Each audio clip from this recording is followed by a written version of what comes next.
Bonjour mes petits fans de laine, dans ce tuto-ci, je vais vous parler du point semis de trèfle. Donc le point de semis de trèfle, c'est le point que l'on voit ici. Alors tout d'abord, quelques mots sur le point.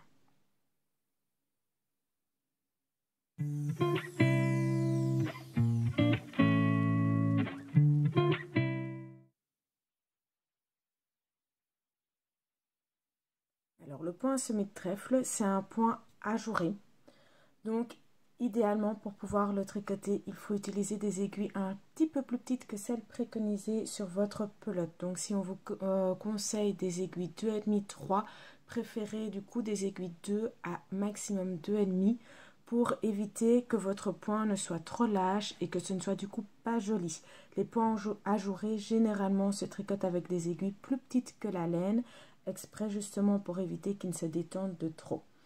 C'est un point plutôt facile à faire parce que il se fait sur une base de jersey. La seule chose que vous devez quand même maîtriser pour pouvoir le faire, c'est les jetés et les surjets simples et mailles ensemble, donc ce qui est diminution et augmentation. Si vous avez besoin d'un petit rappel avant de vous lancer dans le point, n'hésitez pas à aller voir dans mes vidéos pour pouvoir vous rappeler comment faire donc le jeté, le surjet simple et les deux mailles ensemble. Pour le reste, tout se fait en jersey, donc il n'est pas très compliqué à faire. C'est un point qui roule, donc c'est à tenir en compte dans l'ouvrage que vous allez faire.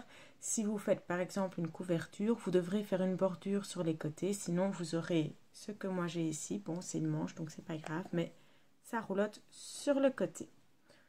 Pour réaliser ce point, vous allez devoir monter un nombre de mailles multiple de 8 plus 3. Alors le plus 3, c'est parce qu'il y a une petite bordure sur le côté du point, d'une maille d'un côté et de deux mailles de l'autre. Et donc ce sont des parties du point qui ne seront pas répétées et qui ne se feront que sur le début de votre rang et sur la fin de votre rang. Mais ça, je vous expliquerai bien comment faire. Alors, pour ce qui en est de la réalisation du point.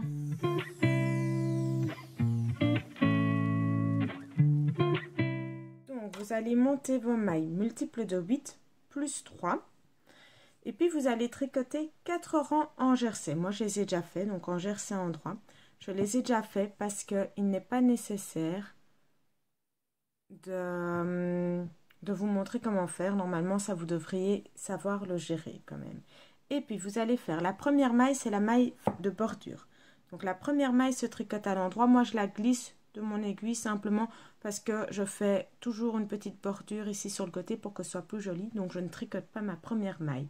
Si vous la tricotez quand même, elle est à l'endroit. Les 4 mailles qui suivent se font à l'endroit. Donc après, vous tricotez 4 mailles endroit.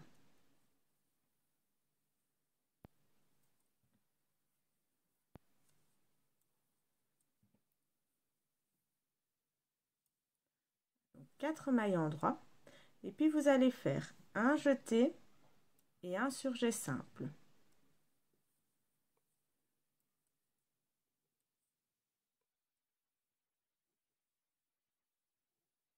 Et puis on va refaire 2 mailles endroit.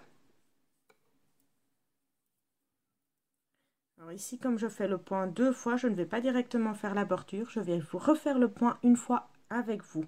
Donc sans bordure au début cette fois-ci, mais avec la bordure à la fin. Donc 4 mailles endroit.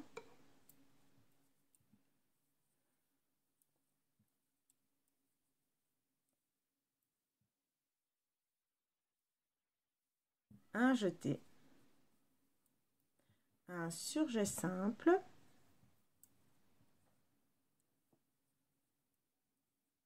Et 2 mailles endroit. Il me reste 2 mailles sur mon aiguille, ce sont donc les 2 mailles de bordure qui se font toutes les deux à l'endroit. Donc on termine avec 2 mailles endroit. Ce sont les 2 mailles qui ne seront pas répétées sur le rang. Donc je reprends ce rang-ci. Donc vous faites vos 4 rangs de jersey, pardon. Et puis vous tricotez votre rang avec une maille endroit pour commencer. Et puis vous allez répéter 4 mailles endroit, un jeté, un surjet simple, 2 mailles endroit. Vous faites ça jusqu'à la fin de votre rang. Il vous reste 2 mailles supplémentaires à la fin du rang que vous allez tricoter toutes les deux à l'endroit. Le rang suivant se fera à l'envers. Tous les rangs pairs se font à l'envers. Donc, je vais vous retrouver pour le rang d'après parce que un rang envers, vous savez comment faire. Donc, voilà, on a tricoté un rang envers. Le rang qui suit, vous allez faire donc votre première maille de bordure à l'endroit de nouveau. Je ne la tricote de nouveau pas. Puis 2 mailles en endroit.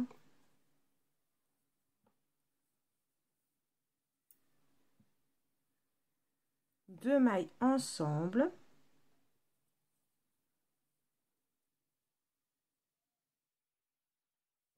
Un jeté. Une maille en endroit. Un jeté. Un surjet simple. Et puis vous faites encore une dernière maille à l'endroit. Après ça, on a normalement nos 2 mailles de bordure. Comme je fais le point 2 fois, je ne vais pas faire ces 2 mailles de bordure. Je vais recommencer du début, donc 2 mailles en endroit.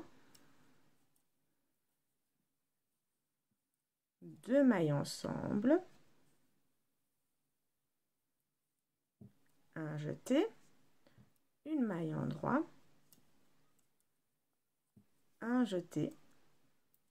Un surjet simple.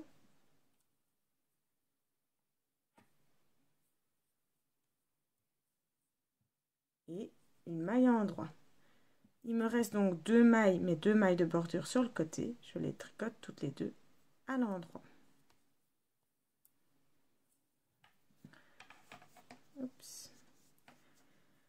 Donc, je vous rappelle, vous commencez avec une maille en endroit, c'est votre maille de bordure, vous ne la répétez pas. Après ça, vous allez faire 2 mailles en endroit, vous répétez ça, 2 mailles en endroit, 2 mailles ensemble, un jeté, une maille en endroit, un jeté, un surjet simple, une maille en endroit. Vous le répétez autant de fois que nécessaire. Il vous reste 2 mailles à la fin de votre aiguille. Vous les tricotez toutes les deux à l'endroit. Les 5 rangs qui suivent, vous allez les tricoter en jersey. Donc, je vais vous retrouver pour le 6e rang parce que ce n'est pas nécessaire que je vous montre comment tricoter 5 rangs de jersey. Après vos 5 rangs en jersey endroit, on va faire une maille en endroit, un jeté, un surjet simple,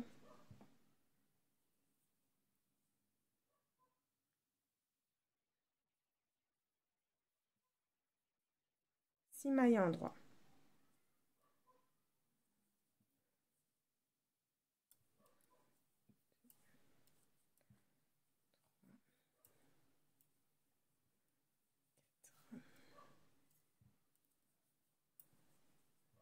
Et puis on va recommencer mais sans la maille de bordure. Donc un jeté, un surjet simple,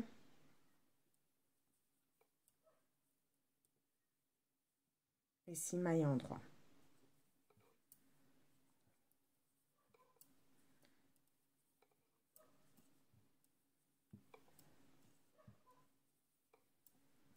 Et alors nos 2 dernières mailles sur la bordure ici, on va faire un jeté, un surjet simple. Alors, selon l'ouvrage que vous faites, vous pouvez faire ces 2 mailles simplement à l'endroit et ne pas faire le dessin sur le côté. Moi par exemple, je faisais un petit pull, j'ai enlevé ces 2 mailles sur le côté, sinon ça ne fonctionnait pas. Ça, pour les coutures, c'était plus compliqué. Le rang qui suit, donc comme tous les rangs pairs, vous allez simplement le tricoter à l'envers. Comme je vous ai dit, la base c'est du jersey, donc les rangs pairs sont d'office à l'envers. Pas bien compliqué à tricoter. Je vous retrouve donc après pour la suite. Donc le rang qui suit, vous allez faire une première maille en endroit, la maille de bordure. La maille qui suit se tricotera aussi à l'endroit, la première maille du point. Donc une maille en endroit, donc un jeté, un surjet simple,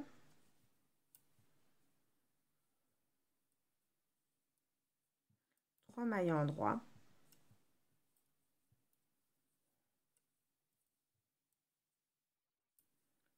deux mailles ensemble, un jeté.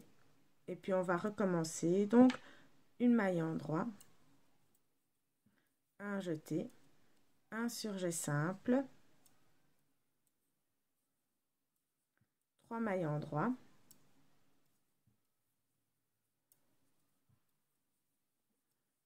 2 mailles ensemble,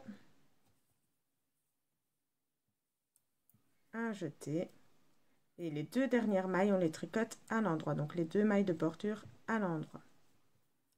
Et puis vous allez de nouveau faire 5 rangs de jersey avant de recommencer le rang, donc le 5e rang que je vous ai montré dans la vidéo, donc le rang que vous avez fait ici.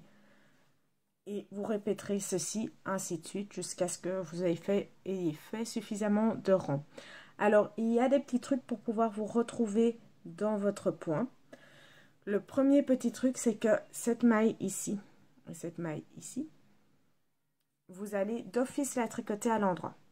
Donc quand vous allez faire votre 2e rang avec vos points ajourés, vos jetés, vous allez d'office vous repérer, celle-ci sera à l'endroit et autour de celle-ci, ici donc, vous aurez les 2 trous. Ça vous permet de savoir où est-ce que vous devez mettre vos mailles. C'est ce que moi j'ai trouvé le plus facile pour me retrouver dedans.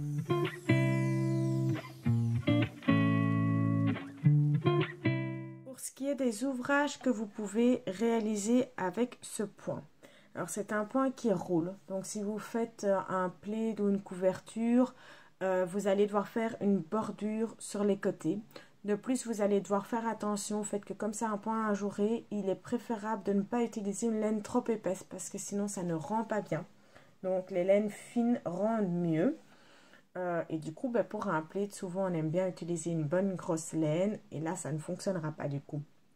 Donc c'est à prendre en compte, c'est faisable un plaid ou une couverture avec ce point-là, mais en prenant bien compte de la bordure à faire sur les côtés et de la laine relativement fine. Donc choisissez une laine assez chaude pour que malgré le fait qu'elle soit fine, vous n'ayez pas froid avec votre plaid, sinon ça n'a pas d'intérêt. La même chose si vous voulez faire un châle. Un châle, ça se fait plus avec une laine fine, donc ça c'est plutôt bien, mais il faut quand même toujours penser à la bordure. Sinon, moi j'étais en train de faire un petit gilet avec ce point-là, ça fonctionne très bien, ça peut très bien donner. Vous pouvez faire une jupe, des chaussettes, un pull, ça fonctionne très bien. C'est un point qui fonctionne aussi bien pour l'été que pour l'hiver, donc n'hésitez pas à vous faire justement un petit cache-épaule par exemple, pour les soirées un peu plus froides de l'hiver. Vous pourriez vous faire un t-shirt avec aussi ou un petit débardeur avec. Voilà, allez-y de votre créativité. La seule chose que je ne ferai pas, je pense, avec ce type de point, c'est un bonnet. Parce que je trouve qu'il est plus compliqué, vu les diminutions à faire. Dans un bonnet, c'est compliqué de les cacher. Donc, je ne me lancerai pas là-dessus. Mais allez-y avec votre créativité, faites comme vous le sentez. J'espère vous voir pour la prochaine vidéo. Ciao, ciao!